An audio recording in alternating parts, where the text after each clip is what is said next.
19절, 20절 두 절만 보도록 하겠습니다.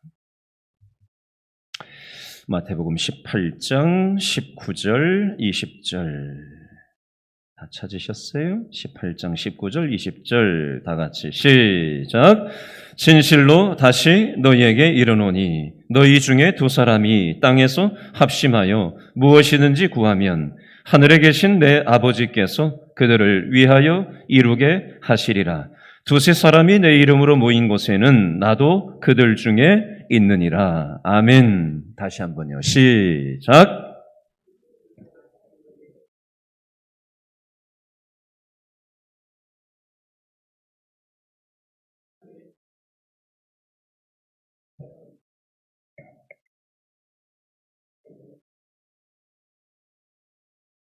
믿으세요? 저는 국민학교 때 수영을 하다 물에 빠져 죽을 뻔했던 적이 있었던 사람입니다. 한 40년이 넘었네요. 11년 전에 뉴질랜드에서 있었던 일입니다. 12살짜리 뉴질랜드 아이가 친구들하고 바닷가에서 실제 놀고 있었는데요. 파도가 이 아이를 휩쓸고 바다로 끌고 들어갔어요. 소리를 지르고 살려달라고 막 큰 소리를 쳤는데 워낙 거센 파도가 집어삼키는 바람에 다들 놀래가지고 어쩔 줄을 하지 못하고 있었다고 합니다. 그러던 중에 사람들이 인간띠라고 하죠. 손에 손을 맞잡고 12명이 이어서 손을 잡고 12명이 이어붙여가지고 물에 떠내려가고 있는 파도에 휩쓸리고 있는 12살짜리 소년을 붙잡아가지고 땡겨서 물 밖으로 빠져나오게 되는 그런 놀라운 일이 있었다라고 합니다. 가끔 가다가 이 바다에서 인간띠를 해서 구조되는 거 여러분 뉴스에서 한두 번 보신 적이 있었을 거예요. 11년 전에 뉴질랜드에서 실제 있었던 일입니다. 이 구조에 참여했던 한 마을 주민이 이렇게 얘기를 했습니다. 아마 혼자였다면 용기를 내지 못했을 겁니다. 하지만 모두 한 마음으로 뭉치니까 기적이 일어났습니다. 제 생애에 정말 귀한 경험을 할 수 있어서 정말 기쁩니다. 이렇게 인터뷰를 했다라고 합니다. 자, 이 얘기를 통해서 우리는 어떤 교훈을 배울 수가 있을까요? 저를 한번 따라 하시죠. 인간은 혼자 살 수 없다. 인간을 사회적인 존재라고 얘기를 합니다. 인간은 두 가지 존재인데요. 첫 번째는 하나님의 형상으로 지음을 받은 따라합니다. 영적인 존재. 그러므로 우리는 하나님과 함께 해야 되는 존재이고요. 두 번째로 인간은 사회적인 존재인데 우리는 사람들과 함께 하면서 살아야 됩니다. 여러분 사도신경하고 주기도문이 있는데요. 자, 사도신경에 보면 이런 말씀이 있죠. 전능하사 천지를 만드신 하나님 아버지를 누가 믿사오며? 내가 믿사오며. 내가 하나님을 믿는 거예요. 개인적으로. 그렇죠? 하나님과 나의 개인적인 관계를 얘기하는 겁니다. 그런데 주기도문에 보면요. 하늘에 계신 누구 아버지요? 내 아버지요? 우리 아버지요. 하나님과 우리의 관계를 강조하는 표현이 되겠습니다. 우리는 하나님과 개인적인 관계도 맺고 살아야 되지만 우리의 하나님이시기도 하다라는 것입니다. 오늘은 예수님께서 개인 기도도 하셨지만 또 여러 사람들과 함께하는 공동체적인 함께 기도하는 기도의 본을 보여주셨어요. 자, 먼저 예수님은 개인 기도를 언제 어떤 때에 하셨나? 마가복음 1장 35절 말씀에 보니까 새벽 아직도 밝기 전에 예수께서 일어나 나가 한적한 곳으로 가서 거기서 뭐 하셨다? 기도하시더니 새벽이 밝기도 전에 아직 깜깜한 밤인데 새벽 4명에 예수님이 하루를 시작하기 전에 하나님 앞에 독대하는 개인 기도의 시간을 가졌다는 겁니다. 하루를 내 생각 가지고 계획하는 것이 아니라 기도하며 하나님이 주시는 생각, 하루를 시작하기 전에 나의 마음으로 사는 게 아니라 하나님의 심장을 가지고 영적인 무장을 예수님이 하시고 하루를 시작하셨다는 얘기예요. 예수님은 특별한 문제가 있을 때마다 혼자서 기도하는 시간을 가지곤 하셨어요. 또 예수님께서는요, 함께 기도하는 시간을 가지기도 하셨습니다. 마태복음 18장 19절 오늘 본문 말씀인데요. 다시 한번 읽어보겠습니다. 마태복음 18장 19절 말씀 다 같이 시작. 진실로 다시 너희에게 이르노니 너희 중에 몇 사람? 두 사람이 땅에서 합심하여 무엇이든지 구하면 하늘에 계신 내 아버지께서 그들을 위하여 이루게 하시리라. 아멘. 자, 동그라미 하세요. 두 사람이라는 표현이 나와요. 두 사람. 자, 여기 나오는 두 사람이라는 표현은 딱 두 사람만 얘기하는 뜻이 아니에요. 다른 사람과 함께하는 기도를 강조하는 표현이 되겠습니다. 자, 두 사람이 땅에서 뭐하여 무엇이든지 구하면 합심이라는 표현에 동그라미를 해보세요. 두 사람이 뭐하여? 합심하여. 자, 합심이라는 게 영어로는요, 심포니라고 하고요. 헬라어 원어로는요, 심포네오라고 얘기를 하는데요. 쉽게 얘기하면 따라합니다. 같은 소리를 내다, 화음을 맞추다, 마음을 같이하여 기도하다, 이런 의미가 있습니다. 이걸 합심 기도라고 얘기하죠. 자, 마태복음 18장 20절도 한 번 더 읽어볼까요? 마태복음 18장 20절 다 같이 시작. 누가 두세 사람이 내 이름으로 모인 곳에는 나도 그들 중에 있느니라. 아멘. 자, 여기 보니까 동그라미 하세요. 몇 사람? 두세 사람이라는 말은 딱 두 사람, 세 사람을 얘기하는 뜻이 아니고요. 그 이상 얼마든지 모여서 함께 모이면, 함께 기도하면 좋다는 의미가 배어져 있는 뜻이 되겠습니다. 자, 두세 사람이 무엇으로 모인 곳에 내 이름은 누구 이름이에요? 예수님의 이름으로 함께 모여서 기도하면 하나님께서 역사하신다라는 뜻이 되겠습니다. 예수님은 저와 여러분을 누구하고 연결시켜 주시는 분이에요? 하나님하고 저와 여러분을 연결시켜 주시는 분이 예수님이에요. 내 이름으로 기도하라는 것은 하나님과 우리들의 관계를 연결시키기 위해서는 예수님을 의존하여 기도하는 것이 필요하다라는 것입니다. 우리가 믿음으로 우리가 옆에 있는 믿음의 형제자매들과 함께 합심하여 기도할 때 하나님께서 우리의 기도를 들어주시는 줄로 믿으실 수 있기를 바랍니다. 그러므로 개인 기도도 중요한 거고요. 공동체가 함께 모여서 함께 믿음으로 기도하는 것이 두 가지가 함께 있어야 된다는 겁니다. 자, 오늘 우리가 금요 영성집회 한 장소에 금요일 날 8시 반에 오늘 이 자리에 지금 모였어요. 그렇죠? 하나님은 예배당 건물 안에만 계신가요? 아니에요. 우리가 일하는 일터에도 함께 하시고요. 우리가 생활하는 가정에서도 함께 하시고요. 하나님은 예배당에서 기도할 때도 함께 하시지만 우리가 항상 예배당에만 지낼 수는 없잖아요. 그죠? 일하러도 가야 되고 가정생활도 해야 되고 우리 일상이라는 게 있잖아요. 그곳에서도 몸은 떨어져 있지만 우리가 한 마음을 품고 함께 기도하면 하나님께서 우리의 기도를 들어 응답하시는 줄로 믿으시기 바랍니다. 여러분,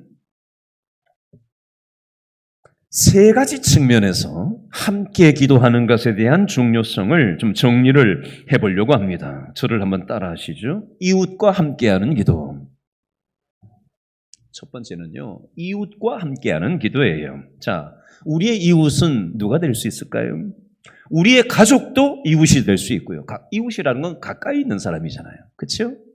내 가족도 이웃일 수 있고요. 이웃이라는 큰 범주 안에 우리의 가족이 들어갈 수도 있고요. 또 교회 성도들, 믿음의 식구들도 우리의 이웃일 수도 있어요. 또 우리의 친지들도 또 가까운 이웃일 수 있겠죠. 가족이든 성도들이든 친지들이든 함께 이웃들과 함께하는 기도 생활이 필요하다라는 겁니다. 마가복음 2장을 예로 들어보겠습니다. 예수님이 중풍병자를 고쳐주신 장면이 나와요. 예수님 주위로 수도 없는 사람들이 그냥 몰려들었어요. 군중들이. 그러니까 중풍병자가 가까이 진입을 할 수가 없는 거예요. 그랬더니 어떻게 했지요? 혼자 중풍병자 스스로 그 사람들을 뚫고 갈 수 없잖아요. 그래서 어떻게 해요? 네 사람이 가까운 이웃인 중풍병자의 4명의 이웃이 이 중풍병자를 들어가지고 어떻게 했어요? 지붕 꼭대기로 올라가가지고 지붕을 열고 그 밑으로 달아 내려가지고 그걸 보신 예수님께서 이런 믿음을 내가 본 적이 없다라고 하시면서 그 중풍병자를 고쳐주시는 장면이 나옵니다. 여러분, 이것은 이웃들이 그 중풍병, 어려움을 겪고 있는 믿음의 이웃을 향한 그 함께하는 기도의 마음이 하나님의 역사가 나타나게 했다는 것을 알 수가 있어요. 자, 예를 들어볼게요. 오늘 새벽에 새벽 예배를 마치고 제가 이 강단에서 왔다 갔다 하면서 기도를 하는데 우리 교회 성도님 한 분이 확 와닿는 거예요. 그래서 제가 기도를 했어요. 제가 개인 신상이 있기 때문에 어떤 우리 교회 성도가 어떤 것 때문에 지금 힘든 상황이라는 걸 제가 노출을 할 수는 없어요. 그런데 그분의 그 힘든 상황이 제 생각 속에 훅 들어오고 마음속에 품어지고 그 영혼을 놓고 기도했어요. 그런데 조금 전에 우리 이건덕 집사님 찬양팀이 찬양 인도를 하는데 어떤 곡이었죠? 2번째 곡이었어요. 괴로울 때 주님의 얼굴 보라. 이 찬양을 아까 하는데 첫 소절이 이렇게 되어 있어요. 괴로울 때 주님의 얼굴 보라. 이걸 제가 부르는데요. 하나님이 제 생각 속에 어떤 생각을 확 집어넣으시냐면요. 너 왜 하나님의 얼굴을 안 보냐?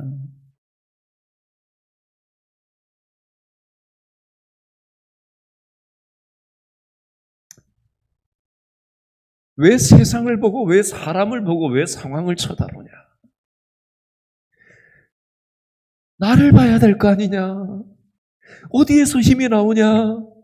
왜 네 방법으로, 네 생각으로, 네 경험으로, 네 스타일대로, 네 입맛대로 사람을 쳐다보고 상황을 보고 그러고 있냐? 이 마음을 하나님이 확 집어넣어 주시면서 제 마음속에 회개하는 마음이 확 생기는 거예요. 그러면서 이 가사가 딱 생각이 나는 거예요.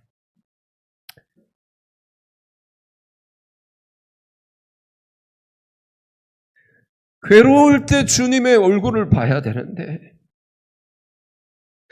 이 담임 목사라는 사람이 하나님을 안 보고 인간의 생각으로 이렇게 가득 차 있으니 무슨 믿음의 역사가 나타날 수 있을 건가라는 생각을 하나님이 주시면서 지금 우리 교회 성도들이 지금 이렇게 이것저것 때문에 힘들어하는 우리 성도들이 이렇게 많은데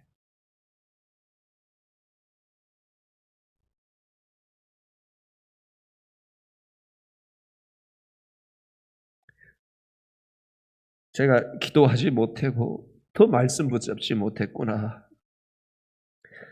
은혜가 충만한 성령 충만하여 하나님으로 충만해야 되는데 인간의 생각, 인간의 계획, 인간의 방법으로 상황을 보고 사람을 보고 환경을 바라보고 그러고 에너지를 낭비하고 있구나. 하나님이 저한테 그 마음을 주셔서 좀 전에 해결을 했어요.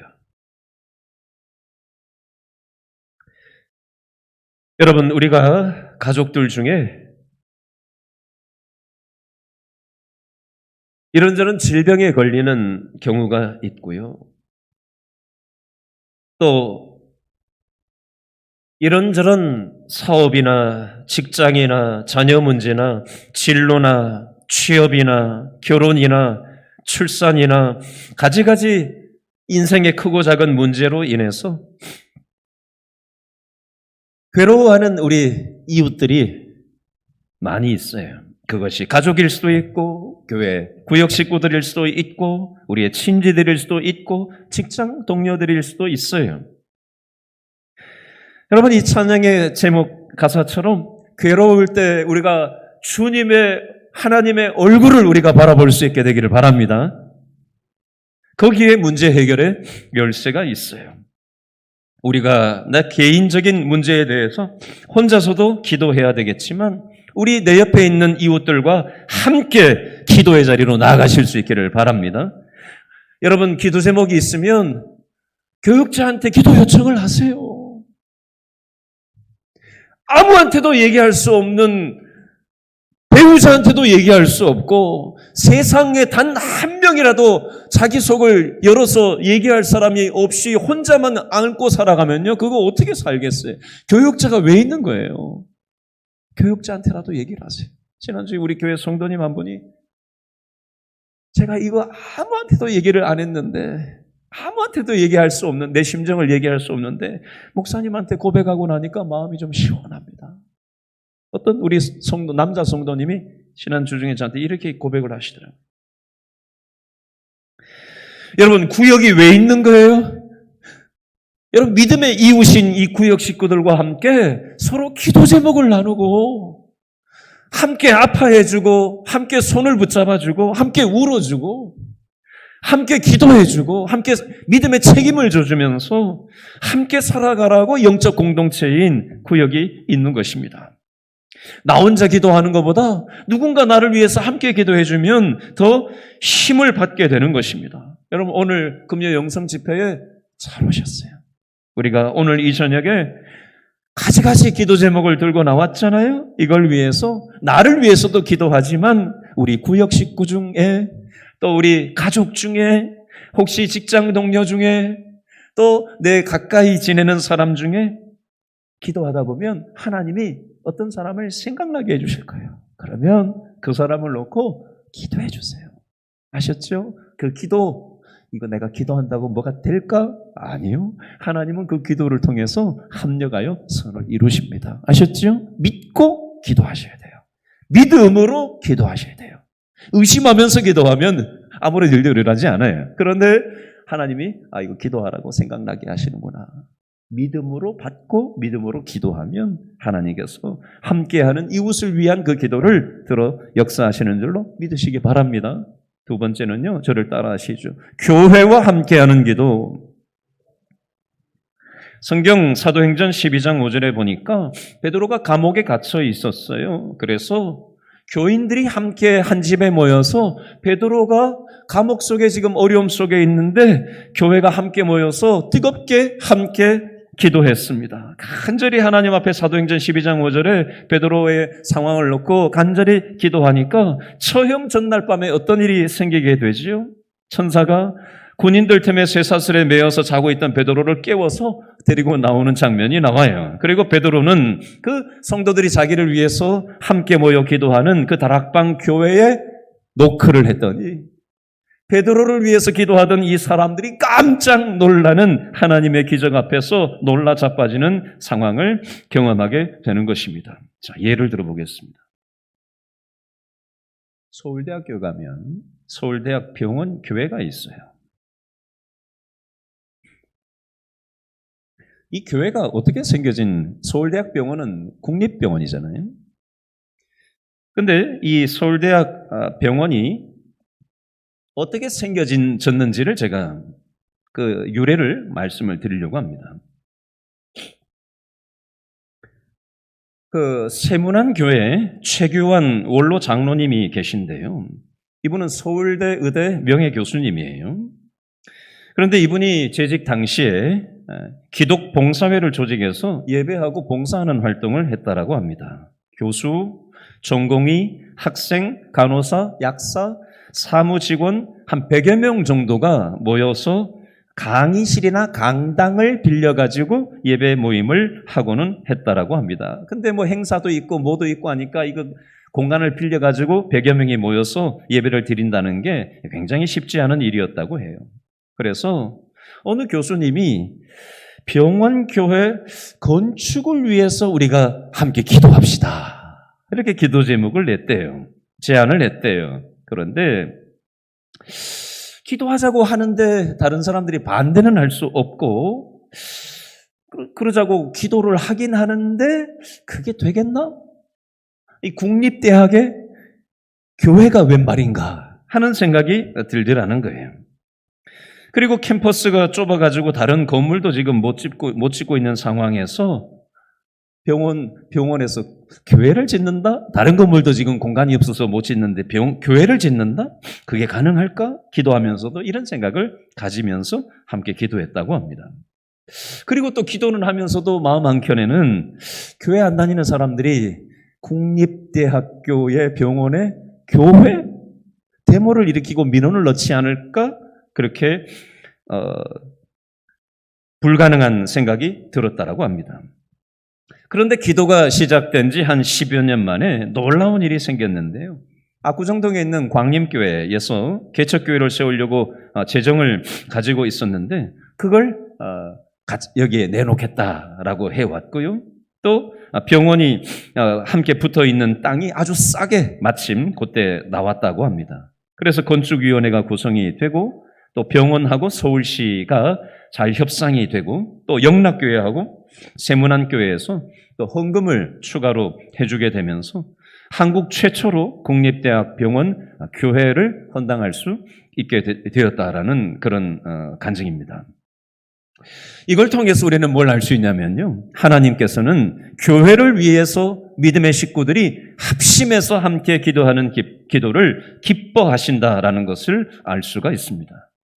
여러분, 우리는 오늘 이 저녁에 우리 길신교회를 위해서 우리 믿음의 식구들이 함께 합심해서 기도할 것입니다. 우리 교회 이제 2024년도 구역장과 권찰들이 최종 확정이 이제 어제서야 됐고요. 그리고 이제 오늘 헌금 봉투 작업을 연합여전도에서 또 이 전도회원들이 한 10여 명 나와가지고 오늘 낮에 또 작업을 해주셔서 또 구역 배정한 헌금 봉투를 지금 작업이 오늘 완료가 됐어요. 또 이제 우리 2024년도 들면서 우리 교회 조직이 이제 위원회 조직으로 5개로 재편이 되고 통합되면서 또 교육자들도 물론 최선을 다해서 말씀과 기도로 무장하고 말씀과 기도에 집중을 해야 될 것이고 또 우리 장로님들과 우리 성도들이 함께 자신의 은사에 따라서 하나님께서 맡겨주신 그 일들을 함께 책임지고 함께 협력할 때 이 교회가 세워져 가게 될 것입니다. 이 일은 사람의 계획으로 조직을 그저 행정적으로 개편한다고 그냥 자동적으로 되는 게 아니라 기도하고 하나님의 은혜가 있어야 하나님의 역사가 나타나는 것입니다. 여러분, 이건 행정이 아니에요. 하나님의 역사가 우리의 조직 가운데 임하셔야 그 인간의 행정 위에, 조직 위에 하나님의 역사가 나타날 수가 있는 것입니다. 여러분, 이 일을 위해서 오늘 우리가 기도하려고 모인 거예요. 세 번째는요, 저를 따라하시죠. 민족과 함께하는 기도. 여러분, 사무엘상 7장 말씀에 보니까 이스라엘 백성들이 하나님을 섬기지 않고 우상 숭배를 제 멋대로 했습니다. 그래서 블레셋이 끊임없이, 요즘으로 치면 이스라엘의 가자 지구가 그 당시에 이 블레셋 지역인데요. 지중해 연안에 있는 해안 도시였던 블레셋 지역이 요즘 가자 지구예요. 거기에서 이스라엘을 끊임없이 공격을 계속하고 있는 겁니다. 그때 당시에 사무엘 선지자가 이스라엘의 선지자로 막 세워지고 나서 민족의 영적인 갱신을 위해서 사무엘 선지자가 민족적인 기도회를 소집을 하게 됩니다. 그래서 미스바 대부흥회를 하게 되는 겁니다. 지금 막 블레셋이 쳐들어오고 막 난리도 아닌데 거기에서 무기를 다 내려놓고 비무장 상태로 기도회를 하고 있으니 블레셋이 올커니 잘됐다 하고는 이제 밀고 들어오는 일이 생긴 겁니다. 그때도 이 미스바에서 이 사무엘 선지자를 중심으로 우리가 하나님을 의존해야 된다. 전쟁 준비를 할 게 아니라 하나님 앞으로 우리가 영적인 준비가 돼야 된다 하고는 하나님 앞에 국가적인 회개를 하면서 엎드렸을 때 하나님께서 은혜를 주시고 블레셋과의 전쟁에서 하나님이 이길 수 있도록 인도해 주셨습니다. 예를 들어 보겠습니다. 우리나라 6.25 전쟁 당시에 있었던 일이라고 합니다. 6.25 전쟁이 터지고 북한이 남한을 밀고 내려왔지요. 그래서 낙동강까지 후퇴가 되었다고 합니다. 피난민들이 부산까지 밀려 내려갔다고 해요. 그래서 교회에서 숙식을 피난민들한테 숙식을 제공하면서 그렇게 하고 있었는데 부산에 초량교회라고 있습니다. 이 초량교회에서 6.25가 났던 그해 8월 30일부터 초량교회에서 나라를 위한 구국기도회가 열렸다고 합니다. 이때 교역자들이 한 250명이 이 기도회에 참석을 했다고 해요. 매 시간마다 말씀이 선포되고 다 같이 나라와 민족을 위해서 합심해서 뜨겁게 기도하고 3일째 마룻바닥을 뒹굴면서 회개하고 통곡을 하고 이 나라 이 민족을 불쌍히 여겨달라고 기도하는 그런 일들이 생겼다고 합니다. 이때 기도회가 마무리될 즈음에 9월 15일 날 메가다 장군의 인천 상륙작전이 성공을 할 수 있었다고 합니다. 성공 확률이 5천분지 1도 되지 않는다고 했지만 하나님께서 나라와 민족을 위한 이 기도를 들어 응답하시고 9월 28일 날 서울 수복이 이루어지게 되었다라고 합니다. 여러분, 하나님께서는 사무엘 선지자를 통해서 영적으로 준비되었을 때 블레셋과의 전쟁에서 하나님이 은혜를 베풀어 주셨고 우리나라 이 민족도 6.25 전쟁 당시에 그 어려움 속에서 많은 사람들이 하나님 앞에 회개하며 나라와 민족을 위해서 합심했을 때 하나님이 역사하셨어요. 요즘 우리 한국 사회의 정세를 보면요, 전 세계적으로도 많이 경제적으로 어렵지만요, 우리 국내 정치도 굉장히 혼란스럽습니다. 그리고 경제 여건도 굉장히 좋지 않아요. 아주 도대체 이 나라 이 민족이 어떻게 되려고 하나 할까 싶을 정도로 그렇게 안 좋은 지표들이 우리나라에 굉장히 지금 많이 있습니다. 여러분, 나라를 위해서 우리 믿는 사람들이 오늘 해야 될 게 뭘까요? 오늘 이 밤에 우리가 합심하여서 이 나라와 이 민족을 위해서 기도하기를 하나님은 원하시는 줄로 믿으실 수 있기를 바랍니다. 우리는 연약하지만 우리의 기도를 들으시는 하나님께 우리가 이 시간 교회를 놓고 기도하고 이웃을 놓고 기도하고 나라와 민족을 놓고 함께 기도할 때 하나님께서 역사하시는 줄로 믿고 함께 기도하는 이 저녁이 될 수 있기를 바랍니다. 이 시간 찬양팀 나오시고요.